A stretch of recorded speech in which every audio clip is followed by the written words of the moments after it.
that I wrote a few months ago, inspired by one of the guys in IRC channels, and he was explaining very well and gave and gave several very compelling examples. So the fact that Microsoft can usually claim a product was not exactly dead, it's always kind of folded into something else. Yeah. If you look at WinFS, do you remember WinFS? That was sort of folded into a development thing. So it's like it's not gone. It's like you never hear about it anymore. Nobody does anything with it.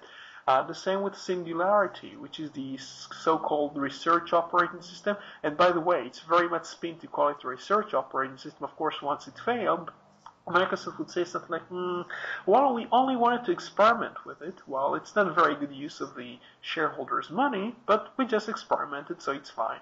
And nobody uses the thing, nobody even talks about the thing. It's just basically failed, but they don't want to portray it in that way. Yeah, the other one that really cracked me up when I read it on the RSS feeds was someone at Microsoft has decided that tablets are a fad. Yes. Why? Yeah. Why? Because they have no hope in hell of ever competing in tablets. Therefore it's a fad, you know. Yeah.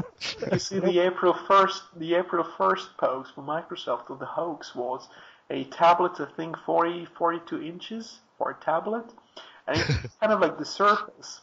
But it's not actually, if it was a Surface, and in fact, if it was a tablet that size, it would make sense. But the fact is, the Surface looks so freaking stupid because it's huge. It's like a whole table in your house. It's just you have to put a tractor to get this thing in your house.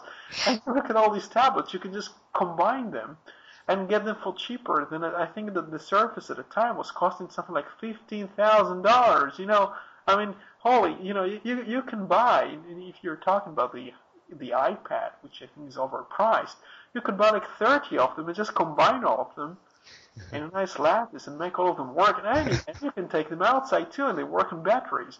You know, it makes no sense in what they did. The Surface is just a complete rubbish product from the point of market. You know, I could just imagine a pre-made excuse for something why the Surface isn't not working right. Your feng shui is wrong. They try to put it in headlines again, and they do all kind of a spherical thing and all kinds. It's really strange, and they weren't the first to do that either. All they do is they just try to use it for PR to say, oh well, we do R&D as well by looking at the research projects in universities and then mass marketing the thing and pushing it into the news under the Microsoft name. But one of the things that, you know, they Kinect, what actually, I'm not sure, do you know how many they sold? Because if you think how much they spend on marketing, they're going to have to sell loads of these just to get back the money spent on marketing.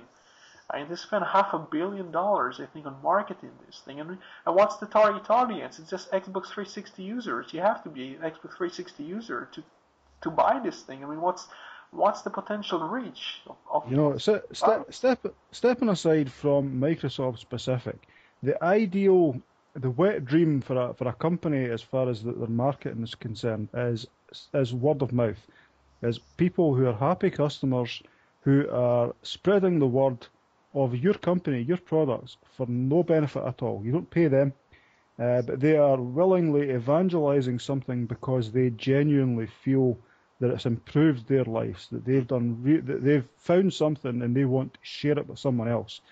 So, I mean, logically it says to me, if you treat your customers right, if you give them a good product, good terms and conditions that go with it, give them the freedom to use it in the way that they want to use it, and make it a good, compelling service, then you're going to have people up the wazoo all evangelizing your product. They'll be Twittering your product, they'll be Facebooking it, MySpace, whatever.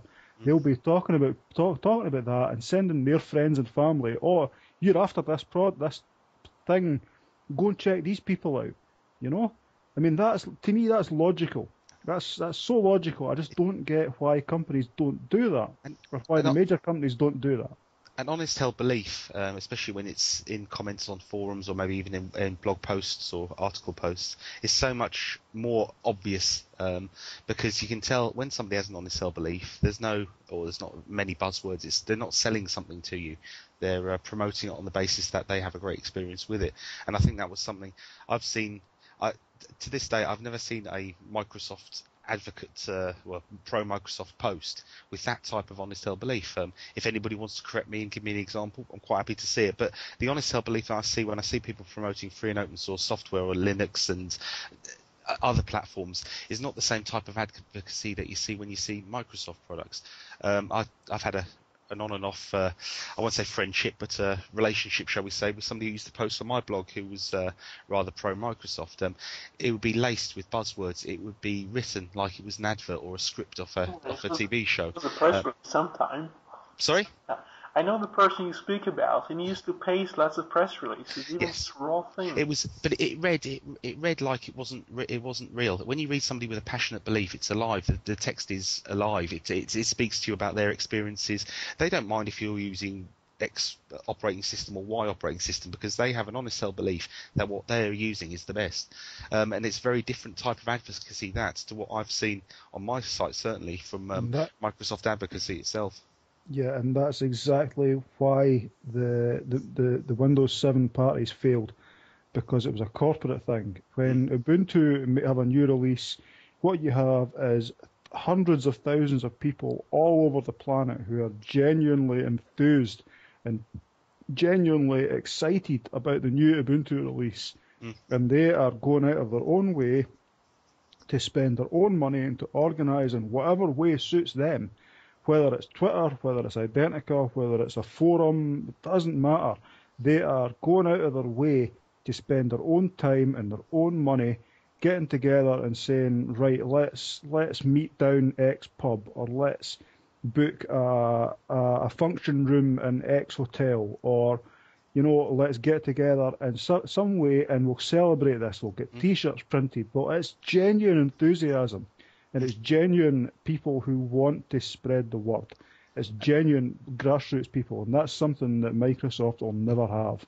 And what I would like to add to that as well, often you see the claim from certain Microsoft advocates, well, our software you have to pay for, and it's that's why people don't advocate in the same way that they do free and open source software. That statement is complete rubbish. If you look at other decent products on the market, not even on the same platform, for example, World of Warcraft, proprietary software there, and you have people dressing up as the characters that they play on a computer game and standing out of shop for 24 hours while they wait for the release of the new episode or new version of the World of Warcraft software.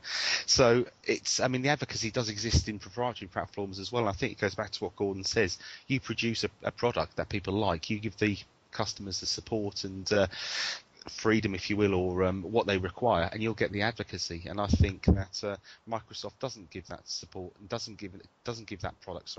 And that's certainly why I moved away from the Microsoft dependency in the home. Unfortunately, that's one thing. I mean, I'm a well-known Star Wars fan. I always have been.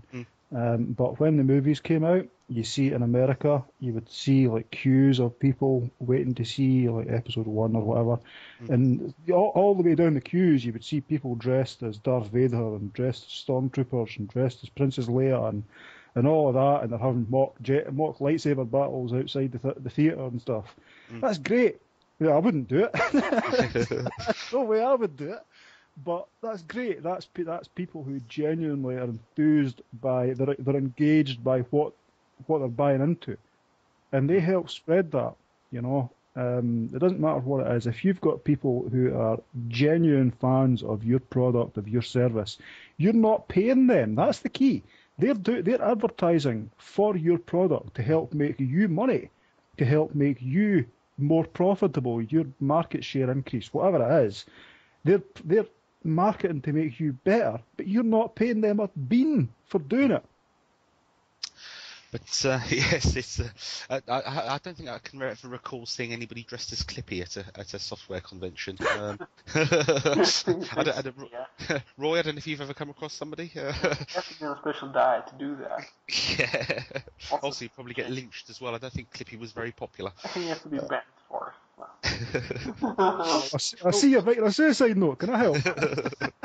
What we'll do, if you don't mind, I've got a quick topic to mention. It's not a particularly talking point, but it's a little bit of news. Now, I would like to plug this on the show because it's a fantastic project.